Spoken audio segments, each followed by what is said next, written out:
Selamat pagi Bapak Ibu, apa kabar? Saya berharap Bapak Ibu beserta seluruh keluarga yang ada di rumah dalam keadaan selamat, dilindungi oleh Tuhan kita Yesus Kristus. Bapak Ibu, sebelum kita mulai dan persekutuan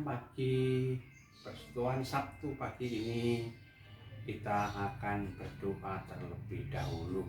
Kita lipat tangan, kita berdoa kepada Tuhan. Terima kasih ya Tuhan pada pagi hari ini, walaupun kami dari rumah kami masing-masing, kami mengikuti persekutuan doa pada pagi hari ini. Biarlah Tuhan kami dapat ikut memuliakan nama-Mu, ikut mendengarkan firman-Mu, dan biarlah Tuhan berkenan untuk memberikan pencerahan agar kami dapat mengerti, memahami, dan menjalani firman-Mu seturut dengan apa yang Tuhan kehendaki. Berbicaralah Tuhan, kami siap untuk mendengarkannya. Terima kasih Tuhan Yesus. Amin. Baik Bapak Ibu, kita akan baca dari firman Tuhan yang saya ambilkan dari Kejadian 37 ayat yang ketiga dan keempat. Sekali lagi saya ulangi, Kejadian 37 ayat 3 sampai dengan 4 ya. Ayat 37 3 dan keempat saya akan membacakannya. Bapak Ibu bisa menyimak di Alkitab masing-masing dan juga ikut membaca di dalam hati. Sekali lagi ayat 3 dan keempat. Baik, saya akan memulainya.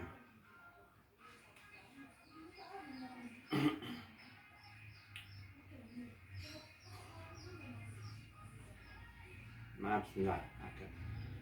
Israel lebih mengasihi Yusuf dari semua anaknya yang lain, sebab Yusuf itulah anaknya yang lahir pada masa tuanya, dan ia menyuruh membuat jubah yang maha indah bagi dia. Saya ulangi, bagi dia. Setelah dilihat oleh saudara-saudaranya bahwa ayahnya lebih mengasihi Yusuf dari semua saudaranya, maka bencilah mereka itu kepadanya dan tidak mau menyapanya dengan ramah. Bapak Ibu yang dikasihi Tuhan, itulah dasar dari persekutuan doa pada pagi ini. Bapak Ibu, kalau kita berbicara tentang Yusuf, rasanya sangat menarik. Mengapa demikian Bapak Ibu?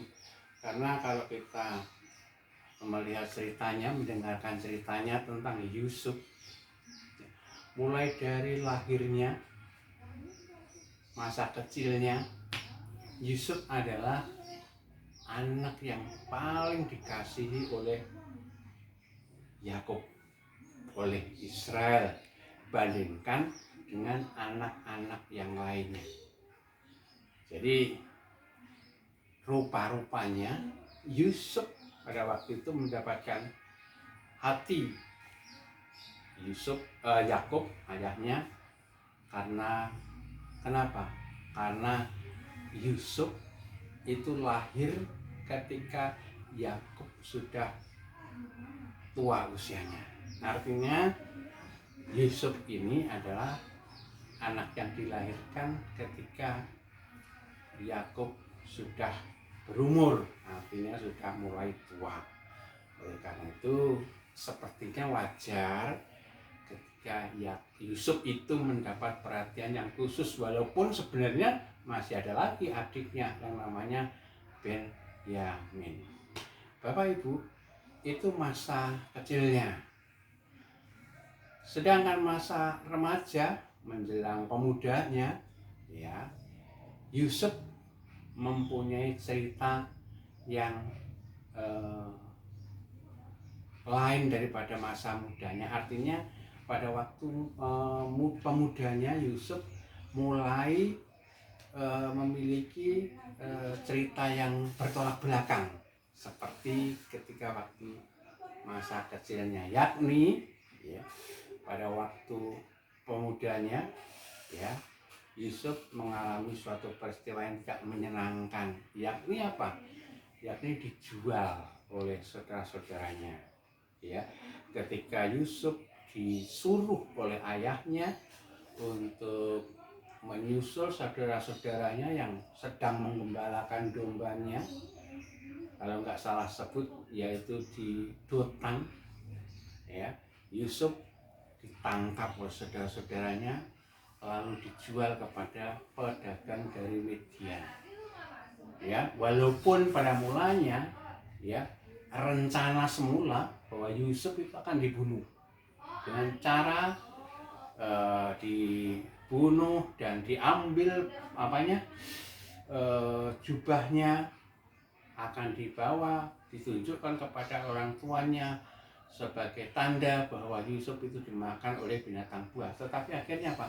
Akhirnya dijual oleh saudara-saudaranya kepada pedagang dari Midian. Dari pedagang dari Midian dijual lagi kepada pembesar di Mesir, yaitu keluarga Potifar. Bapak Ibu, setelah mengalami pergumulan ya, mulai dari hutan di mana dia ditangkap sampai di rumah Potifar ketika dia sekarang sudah statusnya menjadi seorang budak, Yusuf di situ tetap bertingkah laku sesuai apa yang Tuhan kehendaki. Artinya tidak pernah sedetik pun Yusuf untuk meninggalkan Tuhan. Dia tetap percaya kepada Tuhan, tetap setia kepada Tuhan. Sehingga ketika Yusuf mendapat cobaan yang sangat berat menurut ukuran manusia, terlebih pada waktu itu Bapak Ibu, Yusuf masih berumur, artinya Yusuf itu umurnya itu masih muda ya, belum nikah dan sebagainya. Wah, mendapat godaan yang terutama dari istri Potifar. Bapak Ibu bisa bayangkan itu. Tetapi apa yang dilakukan oleh Yusuf? Yusuf tidak pernah untuk mengikuti godaan itu. Bahkan Yusuf menolak godaan dari istri Potifar.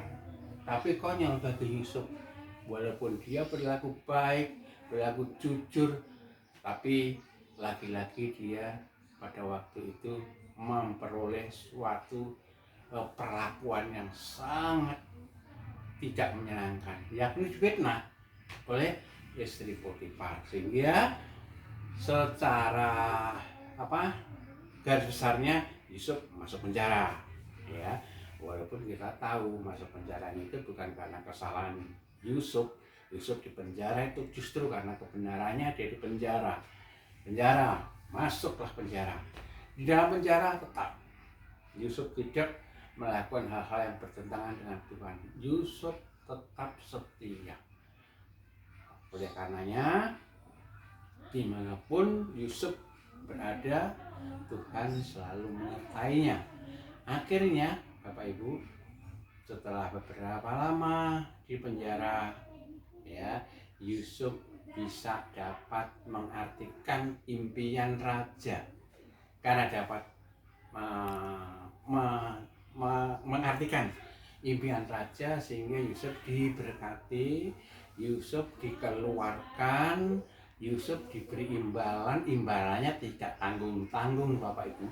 Selain dia itu keluar dari penjara, Yusuf juga diberi suatu jabatan yang luar biasa.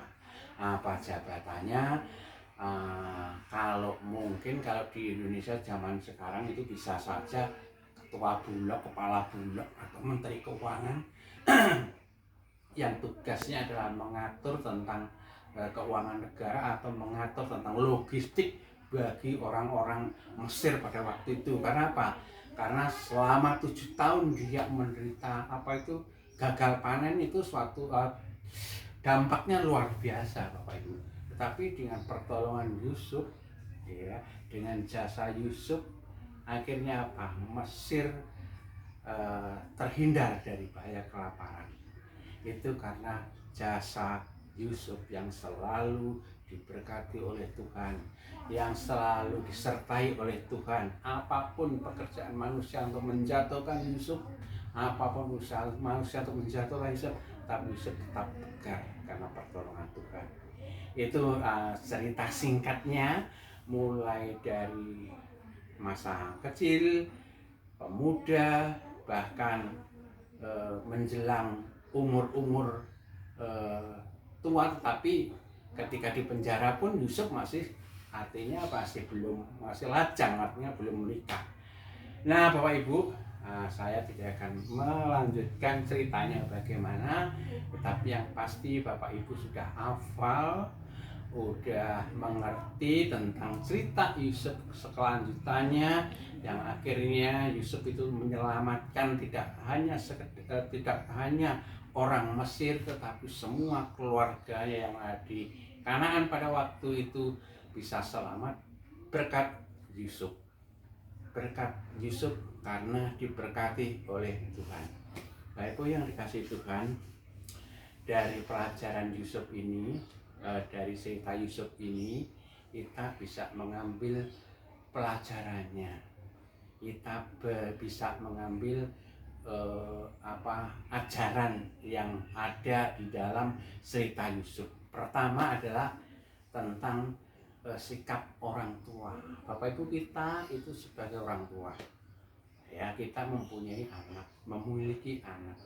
Bapak Ibu, ketika kita mempunyai anak lebih dari satu, kalau satu mungkin nggak masalah, tapi harus lebih dari satu, jangan sekali-kali Bapak Ibu itu membedakan sikap Bapak Ibu antara anak yang satunya dengan anak yang lainnya. Artinya anak harus kita perlakukan sama, tidak sama persis. Karena apa? Tidak ada seorang pun yang dapat melakukan seorang atau dua orang itu secara sempurna, tetapi paling tidak kita berusaha bagaimana caranya supaya kita itu memperlakukan anak-anak kita itu sama begitu.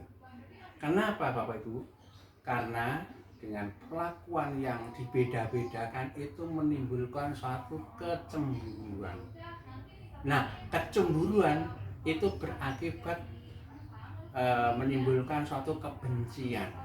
Ya, jadi cemburu, karena sudah cemburu, cemburuan sosial terutama, akan menimbulkan suatu kebencian. Nah, kalau sudah benci, orang kalau sudah benci bisa melakukan apapun. Itu akan menimbulkan suatu dosa yang luar biasa. Ya, jadi Bapak Ibu, gara-gara sikap, gara-gara tingkah laku kita sebagai orang tua di dalam mendidik anak-anak, di dalam memperlakukan anak-anak secara tidak wajar, secara tidak adil, kita memilih salah satu anak kita lebih daripada kita dari saudara-saudara yang lain, itu akan menimbulkan suatu bahaya yang luar biasa, ya. Jadi bagi anak-anak juga itu merasa tidak diperlakukan adil, bagi anak-anak yang lainnya itu akan menimbulkan suatu rasa iri hati, dan iri hati itu akan menimbulkan suatu kebencian, sedangkan kebencian itu akan menimbulkan suatu tindakan yang menimbulkan dosa. Kita juga ingat Bapak Ibu tentang cerita Kain dan Habil, yang saya maksud di sini adalah tentang irinya, ya. Tapi motifnya kan lain. Kalau Habil dengan Kain itu dia dapat iri hati itu karena persembahan mereka, ya. Si Habil persembahannya diterima, si Kain persembahannya ditolak, ya, sehingga timbul rasa iri hati daripada Kain. Apa yang dilakukannya? Kain tidak segan-segan untuk membunuh adiknya karena rasa iri hati itu tadi. Jadi Bapak Ibu, betapa bahayanya ketika orang tua memperlakukan anaknya tidak secara adil, yang menimbulkan dosa. Karena apa? Karena iri hati dan benci itu adalah suatu perbuatan yang dibenci oleh Tuhan. dan Tuhan tidak berkenan dengan itu. Oleh karenanya Bapak Ibu, dari cerita Yusuf itu tidak sekedar kita mendengar ceritanya, ya tidak sekedar kita mengerti dan memahami ceritanya, tapi secara garis besarnya kita bisa mengambil intinya bahwa dari cerita Yusuf tadi, sekali lagi sebagai orang tua janganlah kita menjadi orang tua yang bersikap tidak adil. Janganlah kita menjadi orang tua yang membeda-bedakan antara anak yang satu dengan anak yang lainnya. Janganlah kita justru membuat anak itu menjadi iri hati, dan iri hati itu menimbulkan kebencian, dan kebencian itu menimbulkan dosa yang lain. Demikian Bapak Ibu yang bisa saya sampaikan pada pagi hari ini. Biarlah Tuhan akan selalu membawa atau membuat kita menjadi orang tua yang bijak, ya. Kalau kita belum menjadi seorang tua, biarlah suatu ketika kita juga boleh menjadi seorang tua yang baik dan bijak, tidak seperti dalam cerita Yusuf ini. Terima kasih. Baik Bapak Ibu, kita akan berdoa terlebih dahulu. Kita kembali tutup mata dan kita kembali kepada Tuhan untuk berdoa. Terima kasih Tuhan, walaupun dengan sangat singkat kami dapat mendengarkan firman-Mu, tapi biarlah semua itu bermanfaat bagi kehidupan kami, dapat berguna bagi kehidupan kami selanjutnya, terutama sebagai dasar di dalam kami menjalani kehidupan yang seturut dengan apa yang Tuhan kehendaki. Terima kasih Tuhan, hanya di dalam nama Yesus kami berdoa. Amin. Terima kasih Bapak Ibu, sampai di sini biar dapat dilanjutkan oleh acara selanjutnya. Terima kasih.